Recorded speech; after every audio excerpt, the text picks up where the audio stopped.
दिल्ली दंगे का जख्म, CA/NRC आंदोलन इफेक्ट, मुसलमानों की क़यादत मतलब लीडरशिप और इमोशनल मैसेज। ये वो दाव था जो हैदराबाद के सांसद असदुद्दीन ओवैसी की AIMIM दिल्ली विधानसभा चुनाव में अपना रही थी। लेकिन अब नतीजों के बाद ये कहा जा सकता है कि AIMIM के लिए मामला 50-50 रहा। AIMIM ने दिल्ली विधानसभा चुनाव में सिर्फ 2 सीटों पर अपने उम्मीदवार उतारे थे, ओखला और मुस्तफाबाद विधानसभा सीट, और इन दोनों पर ही पार्टी को हार का सामना करना पड़ा है। ओखला सीट से शिफाउर रहमान और मुस्तफाबाद से ताहिर हुसैन चुनावी मैदान में थे। ताहिर हुसैन और शिफाउर रहमान दिल्ली दंगे के आरोप में UAPA के तहत करीब 5 साल से जेल में बंद हैं। ताहिर हुसैन आम आदमी पार्टी के नगर निगम पार्षद रह चुके हैं। हालांकि दिल्ली दंगों के दौरान इंटेलिजेंस ब्यूरो के अधिकारी अंकित शर्मा की हत्या की उनके ऊपर आरोप लगा, जिसके बाद आम आदमी पार्टी ने खुद को ताहिर से अलग कर लिया था। वहीं शिफाउर रहमान छात्र राजनीति में एक्टिव रहे हैं और एलुमनाई एसोसिएशन जामिया मिलिया इस्लामिया के अध्यक्ष हैं। अब सवाल यह है कि जब AIMIM दोनों सीटों पर हार गई तो मामला 50-50 कैसे रहा? इस सवाल का जवाब आगे समझते हैं। असदुद्दीन ओवैसी ने इस चुनाव में आम आदमी पार्टी को एक सीट पर बड़ा नुकसान पहुंचाया है, या कहें आम आदमी पार्टी की हार की वजह ही AIMIM है। जिन 2 सीटों पर AIMIM ने चुनाव लड़ा था, इस पर आम आदमी पार्टी का कब्जा था। ओखला सीट पर 10 साल से आम आदमी पार्टी के अमानतुल्लाह खान विधायक हैं।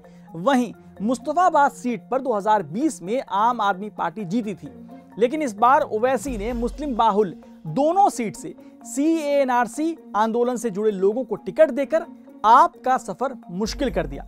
दिल्ली का मुस्तफाबाद साल 2020 के सांप्रदायिक हिंसा का केंद्र रहा था। मुस्तफाबाद से बीजेपी की जीत हुई है।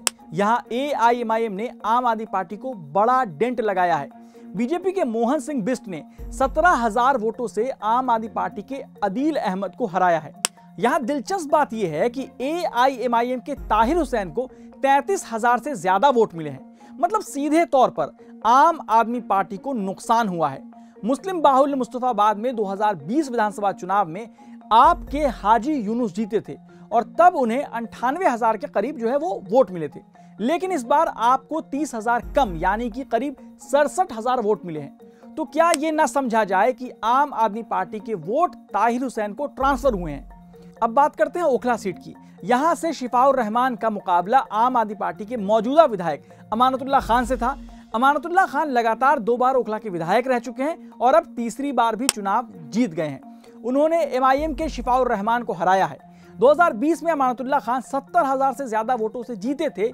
वहीं इस बार ये मार्जिन काफी कम हो गया। इस सीट पर MIM को 40,000 से ज्यादा वोट मिले हैं। वहीं बीजेपी दूसरे और कांग्रेस चौथे नंबर पर है। पिछले 2 विधानसभा चुनावों में दिल्ली में मुसलमानों ने आम आदमी पार्टी को जमकर वोट किया था, लेकिन इस बार मुस्तफाबाद और ओखला की दोनों सीटों पर आपके नुकसान के पीछे 2 अहम वजह मानी जा रही है। पहला, आम आदमी पार्टी का CAA विरोधी आंदोलन के खिलाफ दिखने का आरोप, और दूसरा कोविड के दौरान तबलीगी जमात को बदनाम करने का आरोप।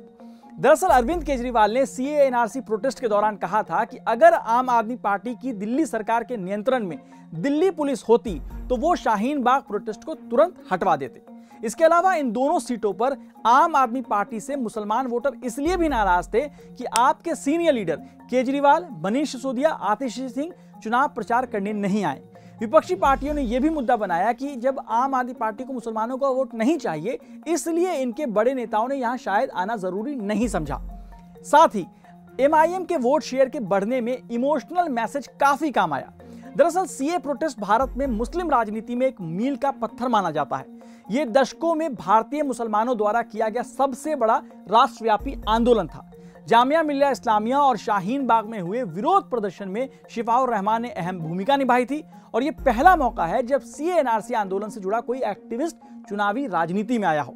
शिफाउर रहमान और ताहिर हुसैन का चुनावी कैंपेन भी जेल के बदले वोट और नाइंसाफी के इर्द गिर्द घूमती रही। दोनों को चुनावी कैंपेन के लिए कस्टडी पेरोल मिली थी, जिसके लिए शिफा और ताहिर चुनाव प्रचार के लिए सुबह जेल से आते और शाम होते ही वापस जेल चले जाते। दोनों के साथ दर्जनों पुलिस होती। भले ही हथकड़ी ना लगी हो, लेकिन ताहिर और शिफा के कैंपेन के दौरान भी एक पुलिसकर्मी उनका हाथ पकड़े रहते। असदुद्दीन ओवैसी ने भी करीब 10 दिनों तक दिल्ली में ही कैंप किया। ओखला और मुस्तफाबाद की सड़कों पर कई पद यात्राएं की। आम आदमी पार्टी को मुस्लिम विरोधी बताया। तेलंगाना, बिहार और महाराष्ट्र MIM के सीनियर लीडर और कई विधायक शिफाउर रहमान और ताहिर हुसैन के लिए दिल्ली की गलियों में वोट मांगने के लिए घूम रहे थे। हालांकि सीट के हिसाब से एमआईएम को फायदा तो नहीं हुआ, लेकिन वोट शेयर और राजनीतिक मैसेज, पॉलिटिकल संदेश के हिसाब से नुकसान भी नहीं है। बाकी खबरों के लिए आप देखते रहिए द क्विंट।